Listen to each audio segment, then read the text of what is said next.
Welcome to Minsk Pocket, to another CH2 replay cast. This time it's going to be sent in by DomPT, and it's going to be with his ally, Blackhawk FRT, as is usual with his replays, I do believe. I've seen him playing with his own friend already a few times. Now, this is a 2v2, as you can see on Minsk Pocket, and it's going to be against Lalik Cancertainment. I'm not gonna lie, that had me chuckling a little bit. And at Gem, at Gem, or no, Alpha Gem, or JM, these weird names. As I lag, of course. Oh, interesting. We have a sniper first from Blackhawk FRT. A very interesting choice, but a viable one on Minsk Pocket, especially when your ally, as OKW, is going Cuba Wagon, so he will have the extra map control to allow his own ally to go for sniper first. Now, the hugely long engagement ranges, and by the way, that's what she said.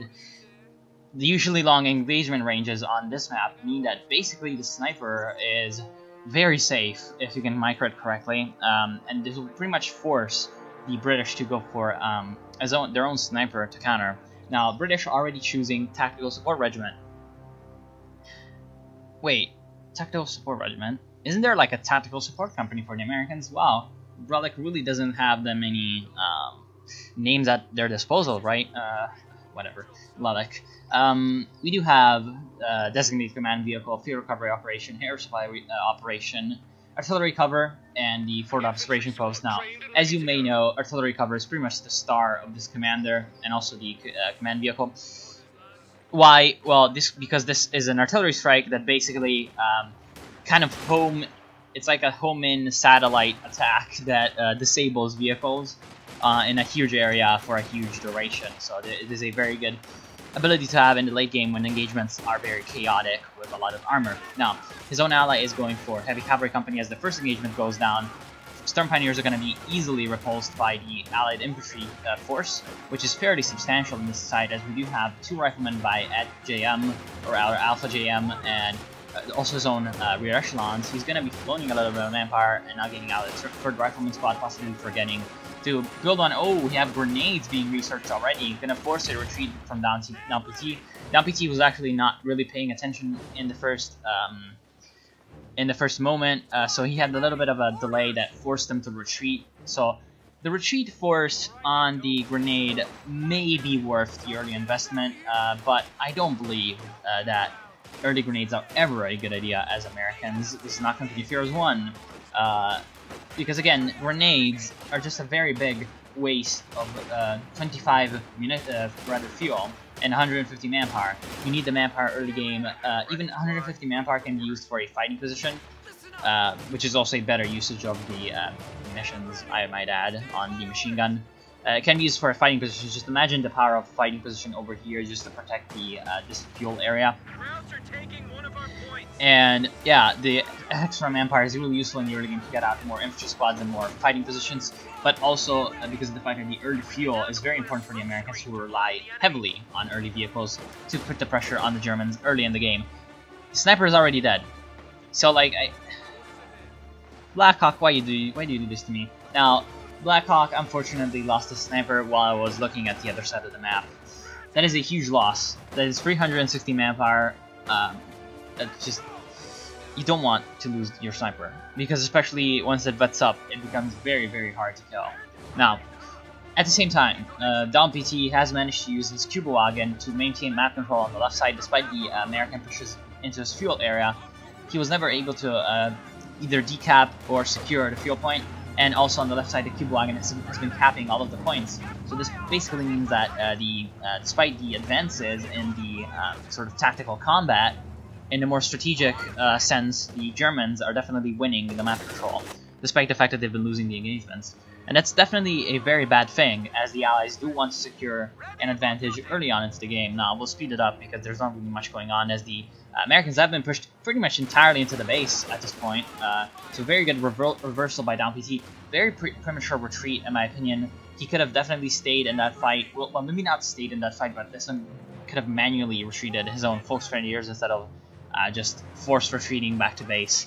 Now, his own secondary force of Storm Pioneers and Folks have managed to decap the allied fuel point, which is definitely very important. Now, a good choice by Lada Cancertainment was this fuel cache on the cutoff point on the right side of the map.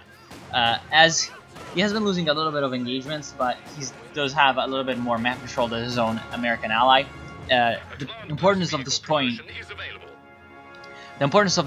is very important because, which doesn't sound very right at all. Now, if you can manage to secure both this point and this point, you can cut off the fuel point on Minsk Pocket. So it is very important that you keep at least one of these points under your control, and doing so with a fuel cache is also just kind of killing two birds with one stone, aka maintaining control of the fuel from any kind of cutoffs, and also gaining extra fuel income, which will be useful for the allies as they do lack in map control. Right now, just from the sheer force of strategic points, the Germans have managed to get a resource lead on the allies. Now, this is starting to change as the Americans do recapture the left side munitions point, and also have managed to regain a little bit of map control in general. So this is not at all permanent state of affairs, but we'll see if this evolves in any kind of way. Now we have a grenade, going to be very easily dodged by Down PT, who is paying attention this time. And now we do have the Lukes being built. Where is the mechanized? Oh, here. So mechanized regiment headquarters going up for Down PT. The Luke's choice is definitely very good. It's a very good choice, as he does know that there is a lieutenant here on the field, and also the fact that he went for the grenade package. He doesn't know about the weapon rack unlock, but he will soon see weapon racks as well. We have a decent purchase actually, an MG34 to hold down the left side. The MG34, thanks to its fairly cheap cost in both PopCap and manpower, is a good choice to hold down a remote victory point like this one. So this is definitely a good choice from Down PT. The Lukes should definitely be sent into the field as soon as possible to avoid the enemy getting a counter out on the field. Now, none of these rifleman squads, except this one, have VED1, so they will definitely be very vulnerable to this one, Lukes. Now, this squad is almost to VED1. He will be able to reach VED1 fairly soon, but the instant retreat from seeing the Lukes will definitely spell the doom of these two rifleman squads if Down PT chases, especially as the VED1 rifleman squad also retreated. This is definitely a mistake. You should have kept the VED1 squad on the field to try to get out an anti-tank rifle grenade on this Lukes. So at least one rifleman squad will be going down in this chase. This was a huge deal for Down PT. This will allow him to take control of pretty much the entirety of the left side of the map, but we do have an AEC on the field from the British, so this will save the Allies from being pretty much counterless to the Lukes. Now, the fact that this AEC is on the field will definitely mean that the Lukes will have to be more careful, but if they can manage to pin down the AEC into one area of the map and use the Lukes on the other side, especially thanks to maybe a Panzerfaust or something like that, yeah, that would be very good. So the reason the Lukes is just such a good idea, I will reiterate, is because of the fact that he, and by he I mean Down PT, saw that the Allies were going for both, well, they were going for Lieutenant here, and Lieutenant here really lacks counters for early game tanks. And we do have some bazookas by JM, but bazookas are not good enough to counter the Lukes. Now, we actually have a bazooka on for the Lieutenant as well, which is, I believe, a mistake. Now, this one rifleman squad that's VED1 almost going down, and very lucky that these riflemen were not able to get out an anti-tank rifle grenade. The Lukes was definitely in range. This was a big miss micro by JM. The AC almost dealing the killing blow along with the bazookas, but definitely saved by the fact that no anti-tank rifle grenade was used. Again, Black Hawk is very much in jeopardy. He's been having a lot of difficulties on the right side of the map. He's going for a bunker to try and keep control of this sort of gate area. But the bunker will be vulnerable to the AEC, so I'm not really sure that is too great of an idea. Now, his machine gun will be instrumental in repelling this allied push for the center, but the infantry section, just for sheer number, will be able to snipe out the gunners and prevent the suppression from going down. Now, we also have Rangers on the field for JM. Not the best map for Rangers because of the engagement ranges being very long, but Rangers are always a very powerful anti-infantry unit. Now, Mortar by Blackhawk is dealing a lot of damage to the Allied push because the Allied units were standing still while moving, which is definitely a mistake. When under mortar fire, you should definitely always move to avoid taking unnecessary casualties. Now, we have joint operations being chosen by Blackhawk. Joint Operations is a very good 2v2 commander because of the fact that the LEFH artillery is very powerful in combination with an ally that's going for a lot of combat units such as an OKW, and also because of the reconnaissance overflight, which will allow you to spot for the artillery and also will allow you to plan out offensive better because you will know where the enemy is. Now, Down PT going for instead of Luftwaffe ground forces, which is pretty much the standard OKW commander, and has been the standard OKW commander since pretty much forever.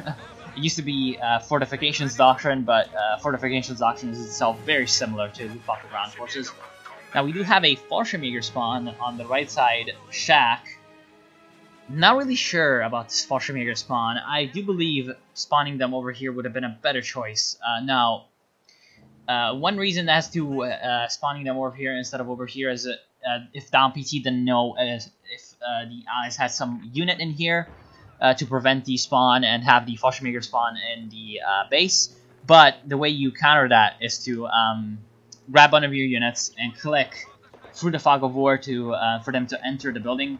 If the building will flash white, there is no enemy in the building and you can safely spawn Fallschirmjägers. If the building will flash red, there is an enemy unit and you cannot spawn Fallschirmjägers there. This is, of course, an exploit and not exactly working as intended, I believe.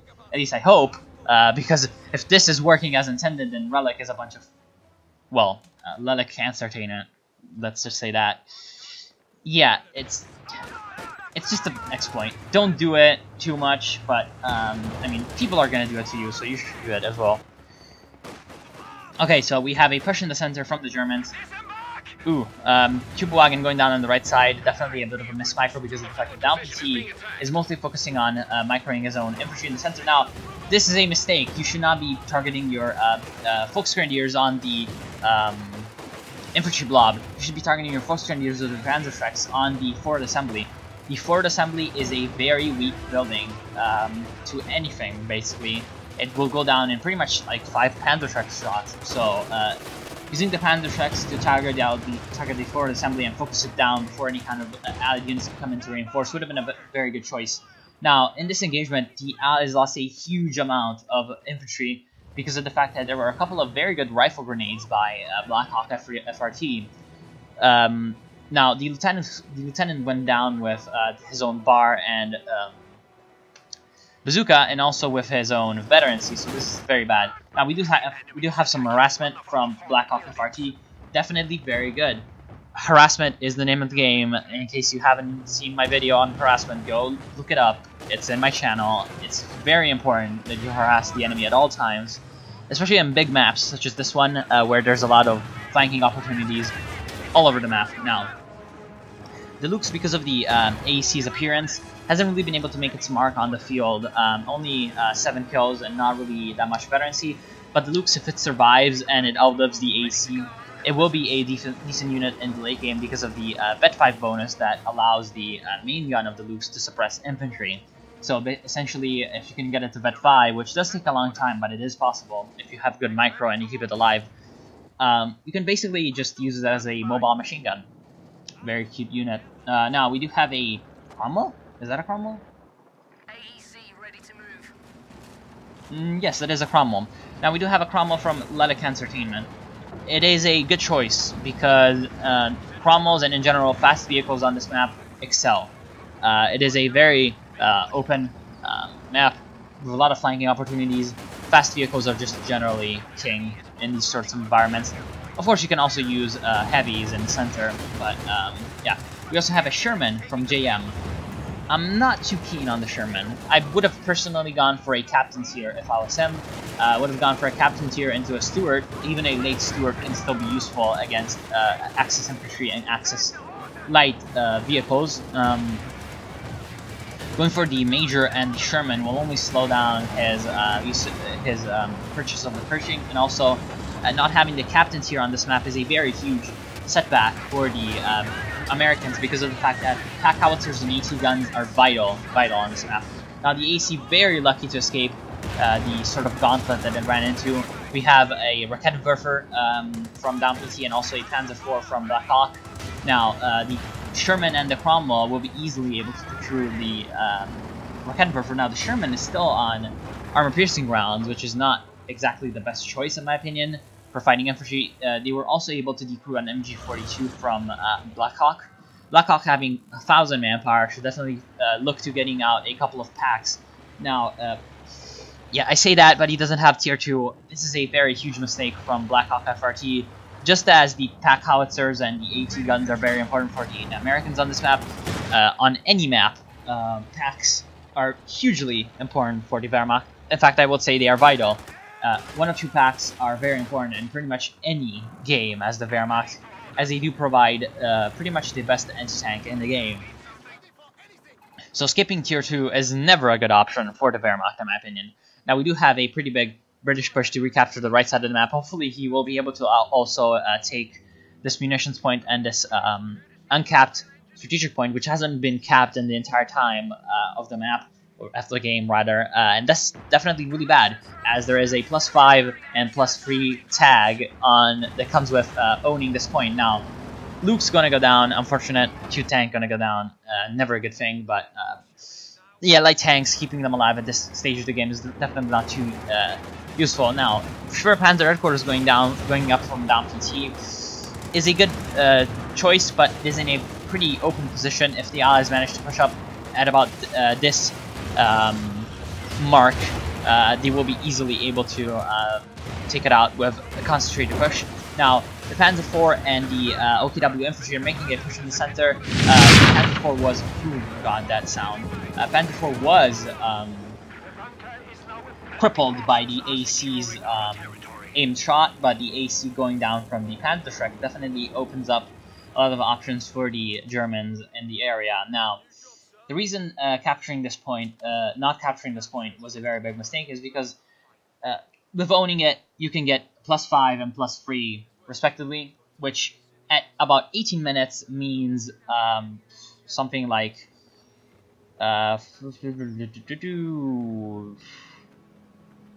my math means like 140 munitions and about 30 plus 24, so 54 fuel.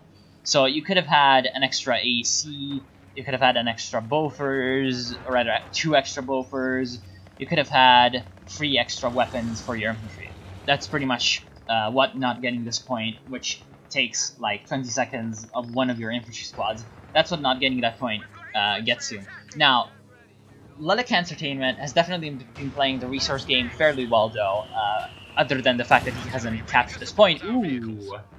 Very good wipe, very lucky wipe from the mortar emplacement. Now, what happened there is very interesting because there were 3 Sturm Pioneer models about here and 1 Sturm Pioneer model about here, and the 2 mortars from the mortar pit each targeted one of the 2 concentrations of models, thus pretty much instantly wiping the entire squad, which is very, very interesting and very unlucky for Down PT. Now, Down PT will be wanting to rebuild his Sturm Pioneers because he does have the manpower, and he will also need to repair his own buildings. Now, we do have a pack on the field by... What died? Some vehicle just died. Oh, the Sherman. There's a Pack 43 on the field from Black Hawk FRT, which will help against the medium tanks that are around this area. The Pack 43, in case you don't know, can shoot through solid objects, such as this sort of wooded area. Very thick wood. You can shoot through it if you have line of sight of anything beyond it. Now, Panzer IV will be going down from the Cromwell's push. Panzer IV was crippled by the Allied infantry push on the left side.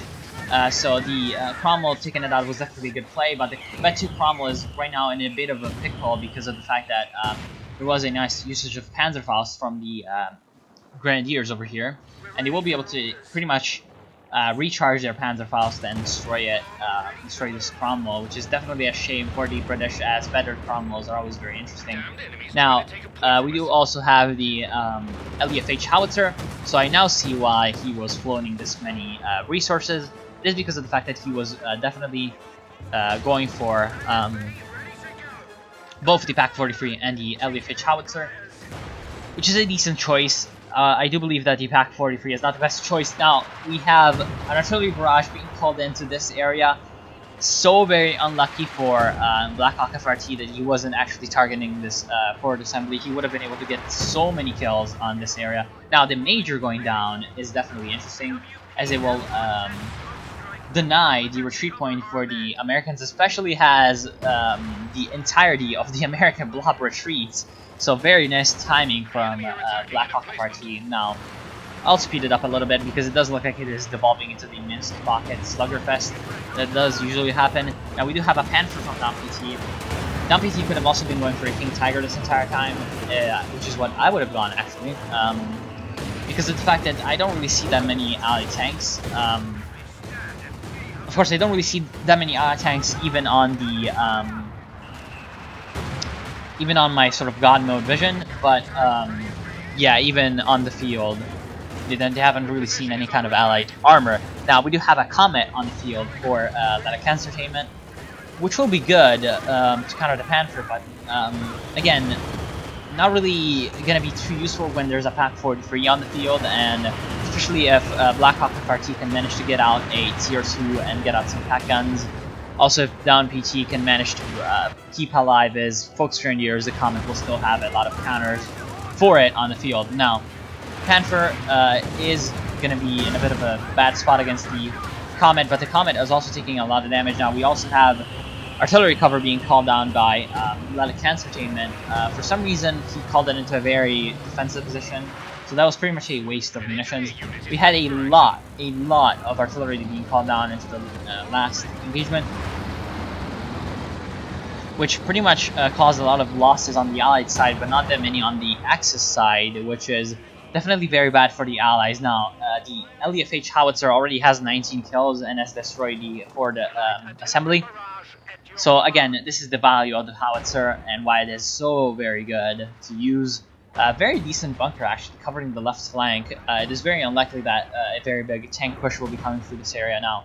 The Grenadiers have managed to get out a bit of harassment. The VP situation is in favor of the Allies because they've had control of the center VP for most of this entire time, which isn't a word. Now we have a Jackson on the field for JM.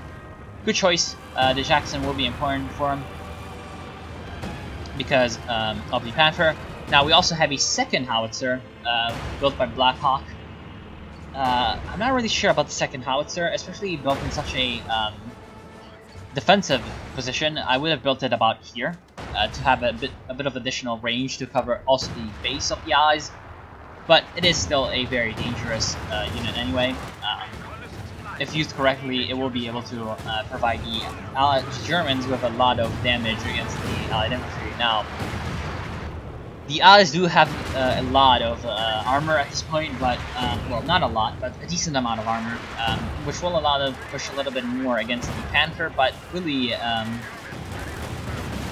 because of the PaK-43, if it's used correctly, they will not be able to push up too far into the German areas. Now, we also have a huge blob from the Americans, which is definitely not a good idea when there's an LEFH howitzer on the field. Sherman going to be going down from the PaK-43, and the Jackson is also in the line of sight of the PaK-43. I do believe that the PaK-43 though will not be able to get the last finishing blow against the Allied tank. Now, the Panther was taking a lot of damage and was shooting to the the Mechanized Regiment headquarters. You'd have thought that the Germans have learned a lesson from the last time they tried to repair a tank there, but they didn't. And the British pull out the exact same maneuver with the Cromwell, with the Comet, as they have done with the Cromwell before, flanking around and managing to finish off the repairing German tank. Now, we do have two Fallschirmjägers on the field from DomPT.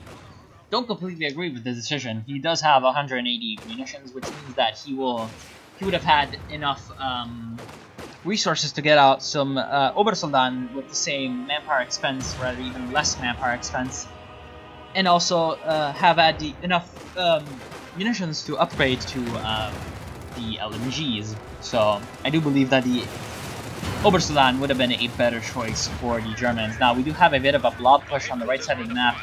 I don't think it will succeed at all, especially because of the fact that there is a white phosphorus shell being called in, or rather being shot by the Comet to disrupt the Germans. Now the white phosphorus shell on the Comet is a Bed 1 ability that replaces the smoke shell. White phosphorus, of course, being very dangerous against infantry, and also allowing the Comet to have a little bit of smoke cover. Now we have a second Comet on the field for another countertainment.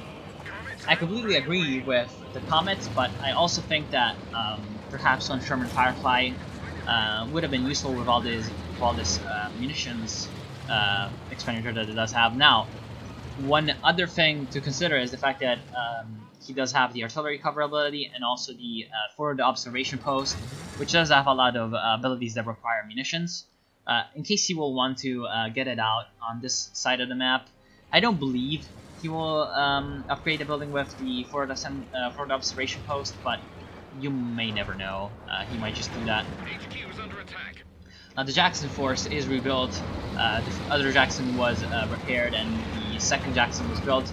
They will definitely be able to tank the shots from the machine gun, but I don't think they will be able to quite deal a lot of damage to the machine gun. Now they might be able to just bring down the building with sheer brute force, which is maybe even just driving into it, but smartly DomPT getting the once he saw that there were Jacksons approaching, he got his machine gun out of the building and into the open. Now pushing it back into the building is not a good idea. Now he lost that infantry group, which was a Storm Pioneer. The ally push on the left side of the map will be succeeding, but another thing to consider is the fact that now they've basically isolated themselves. This is not a good choice of the Panther. There's a lot of anti-tank for the Americans on this area. The Panther would have been much better spent in a flanking maneuver from this approach, and that would have been pretty good at flanking the Jacksons. Now, not really sure why these Grenadiers have decided to retreat. We also have a British push in the center. The flak headquarters was pretty much blinded by a what? What was that? I guess a off-map smoke barrage by the Americans, and there were also 3 Gammon bombs being tossed into the emplacement, but they were not enough to destroy it.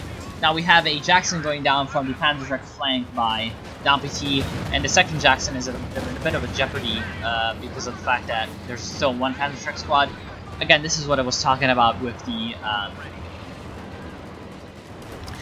left side area being very dangerous for the Allies to put their units in because of the danger of a flank and surround maneuver from the Germans. Now, Black Hawk FRT is floating a lot of resources. His pack 43 rather is to vet 3. So what I would really advise for him to do is get out tier 4, and ooh, one of the Comets going down for the Allies. Now, on the left side, the Allied Blob will be able to recapture, I think, the left side VP, and also secure this machine gun to hold it. Now, one big problem is right now that everyone is blobbing so much, and Black Hawk FRT actually did go for tier 4, which is good. Now, he also went for tier 3 and he never got out anything. He got one Panzer IV and got destroyed. Didn't really do much, so this was definitely a mistake out of him, but in my opinion, what he also should have done is go for tier 4 earlier and got out some Panthers. Now, this allowing DomPT to also get the King Tiger. Now, DomPT, I don't agree with the Stuka. I just don't agree with the Stuka. There are 2 artillery pieces already on the field for the Germans, so I don't think a Stuka would be very needed at all. But yeah, other than that, it seems as if the Allies are starting to have a little bit of difficulties pretty much all along the map now. One big problem for the Germans is that they're not harassing the right side of the map at all, and this basically allows the Allies to keep control of the VP for free. Along with the VP on the left side that they have managed to recapture, or rather capture with the infantry push of the Americans.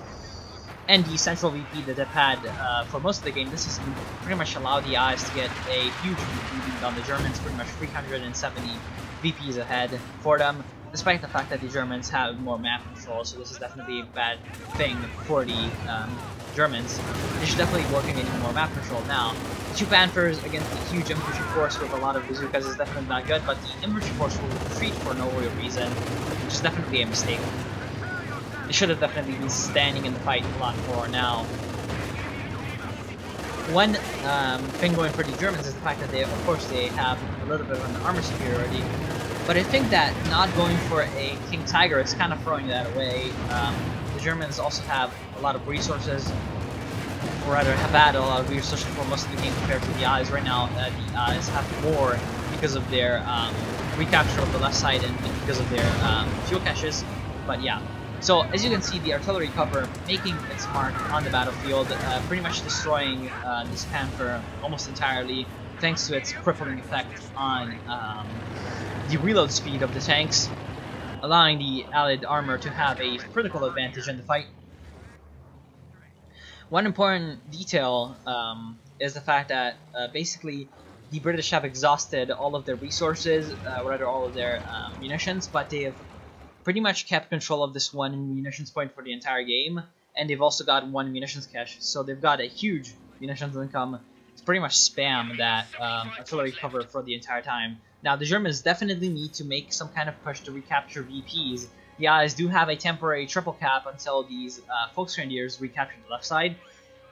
One thing that Down PT should definitely be focusing on is getting this machine gun back into this building. Rather, maybe even on this sort of little corner of the map. It would be very good to just have the machine gun here to cover the area. Perhaps even getting on a second machine gun would be good for the left side, because they desperately need to keep control of that VP just to hang on into the game, because if the more they continue, the more their artillery superiority and their armor superiority will start to tell, and they will be basically superior in their attrition of the Allied forces. Ooh, Kübelwagen being built by Down PT. I definitely don't agree with the Kübelwagen, but it's a good choice to just get out 1 sneaky cap. Now the free infantry sections will force it to retreat pretty much instantly, or else force it to die. But we also have a nice Stuka actually. The first Stuka getting 12 kills on the American blob, so I guess underestimating the also the Kübelwagen just went down. I guess underestimating the willingness of the Allies to tank the Stuka barrages. I would have expected the Allies to be a little bit more careful with their infantry if they heard the Stuka sound, but looks like they will pretty much just leave their infantry to die. So maybe the Stuka will pay for itself in the end. So Down PT, he still has a lot of room to grow his army. He's only got 44 CPs used. So yeah, pretty much he will be able to pretty much just customize his army in whatever way he wants. But I don't know. I still think a King Tiger would have been better. Now, getting back in the game, the Axis have managed to make a good push on the left side and have captured the center VP. So this has pretty much given them the resource superiority, at least for a little bit, and also the VP superiority. Now, what they need to be doing is focus their forces on a big push for the middle fuel point, and also the left side. Keeping control of the left side, barring the Allies from making any kind of harassment moves on the left, and also keeping control of the center and the fuel point are very critical for the Axis strategy right now, because of the fact that they definitely need to box the Allies into the base.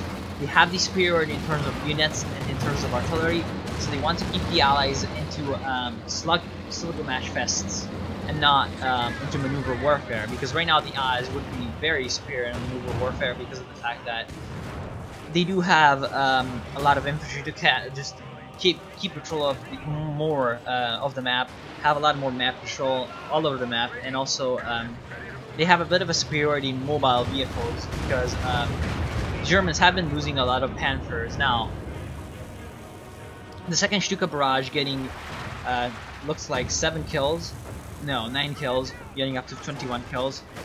So that was a good barrage. Getting up to Vet 1 for the Stuka is definitely good. Now the artillery pieces, one is Vet 2 with 45 kills and the other is Vet 3 with 45 kills and the other is Vet 2 with 7 kills. Looks like one engineer squad going down, but not too great of a loss for the Allies. Definitely some good usage of artillery from the Germans. And again, the Americans going for so much tier 3 means that they were not able to get out their Pershing, and the Pershing is definitely a hugely important vehicle for the Americans to get out. Now, the Allies lacking infantry at this point from the constant artillery barrages is starting to tell. Lelik Kanzertainment does have a lot of manpower, but he hasn't really been using it to its full effect. His infantry is not really upgraded. They cannot stand toe to toe with the German upgraded and veteran squads. Fortunately for the Allies, there aren't that many of them, but the Germans also have a huge tank force. Well, not a huge tank force, but definitely a pretty powerful one if they do not lose it again. Now, definitely a very reckless engagement from the Allies getting into the range of tactical defeat. They still haven't learned to not do that. Huge Stuka barrage gonna deal a lot of damage to concentrate the Allied forces in the field area. Also, the third Panther by Down PT will be destroyed. It looks like no, it will be very lucky to escape, deflecting a frontal shot by the Comet, which would have been its bane and doom. Now, what could have the Allies done differently? Because I don't think that the Allies will be winning this. I do think that the Germans, if they manage to recapture the middle VP in any sort of reasonable time, they will be able to win. Now, what could the Allies have done differently? Definitely blobbing less would have been a start, and also getting out maybe a Pershing instead of so many Jacksons would have been hugely important for JM. I do believe that most of the mistakes in this game for the Allies were done by JM, but also Lelik Kanzertainment could have upgraded weapon racks on his infantry, and also perhaps gone for a mortar pit a little bit earlier into the game to push back the Germans from this area where they fortified so heavily. Also, keeping a little bit less of a sort of hold the fort mentality in this area, just to be less vulnerable to artillery barrages would have been good for him. Now, again, so many Jacksons, it's starting to piss me off. Like, why would you get so many Jacksons when you have the ability to get a Pershing on the field? The Pershing is pretty much just the Jackson, only you pay 100 fuel more to actually have it not be made of paper, and also be good against infantry. I don't see any reason why JM would not be going for a Pershing. Wait, what? What? He just lost his HQ. Oh my god, that is quite interesting. Now, it's been so long since I've seen this happen in an actual legitimate multiplayer game where there's like a chance for both sides to win. But the Allied HQ was just destroyed by the German artillery. Now that is very interesting. Okay, fair.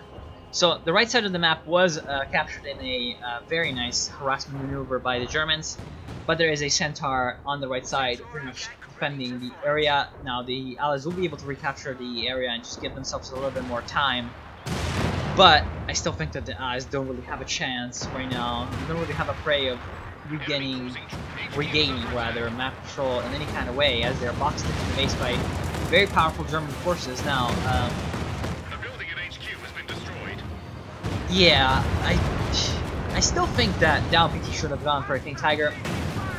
Going back to, or rather going into German mistakes now, definitely not enough harassment on the right side of the map. The right side of the map was pretty much freely given to the Allies for most of the game. Also, perhaps for Black Hawk FRT not going for tax was a very big mistake. But, yeah. And down PT, other than his own problems with losing Panthers and not really making any kind of harassment maneuvers, going for Fallschirmjägers instead of Obersoldaten was definitely a mistake in my opinion, because of the munitions that he had. He could have gone for a little bit of Obersoldaten force instead of Fallschirmjägers. But other than that, I don't think that there's many more mistakes that the Axis made. They overall played for the long game with the artillery, which is very strong tactic or strategy for 2v2s. Playing with artillery in mind is always a very good decision. Now, let's see how many kills I got. The Stuka, whether they got. The Stuka got 29. The first artillery piece got 51, and the second artillery piece got 19. So that is about 70 on the artillery, and yeah, about 100 kills on the German artillery pieces in total. Which, if we consider how many kills they... Ooh, wait a second. We have a pretty decent armored engagement. Now, artillery cover going to be called down again in a very defensive position instead of it being called over here. It was called over here, thus allowing the artillery to have a lot less range than it could have, and allowing the Panthers to escape. Now, ooh, that lag. Yeah, it doesn't really matter who's going to win these engagements anyway. If we consider how many kills the Germans got, they got about 300 kills. A third of those were from artillery, so you can definitely see the value of these pieces in their war effort. Now, yeah, I don't think that the Allies can really do much now. Usage of smoke is definitely a good choice, but I don't think that this will be enough, especially as the Stuka barrage does come in, and also if Blackhawk FRT decides to target one of his artillery pieces on this area, that would be very dangerous for the Allies with their huge blob. Oh, that huge Stuka though, that was a lot of kills on down PT. And yeah, I don't think that there's much more to be said. The Allies, definitely one other mistake that they made was not getting enough repairing forces to have their tanks be up pretty much all the time. So yes, the mismanagement of the superior Allied armored force was definitely a big problem for them. So I very much want to thank you all for watching. I hope you enjoyed this cast. I hope you learned something from it, and I'll see you soon. I'll just speed it up until the end of the game.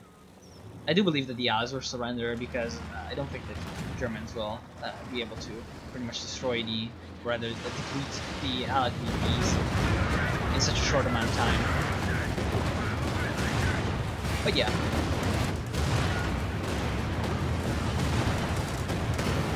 The capture point is being overrun. My lord, a tank's been lost.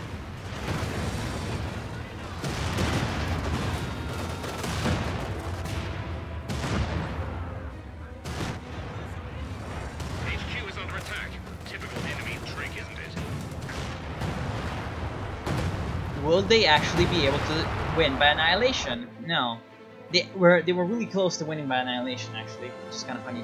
So yeah, I want to thank you all for watching. I hope you enjoyed it, and also, well, yeah, see you soon. GG.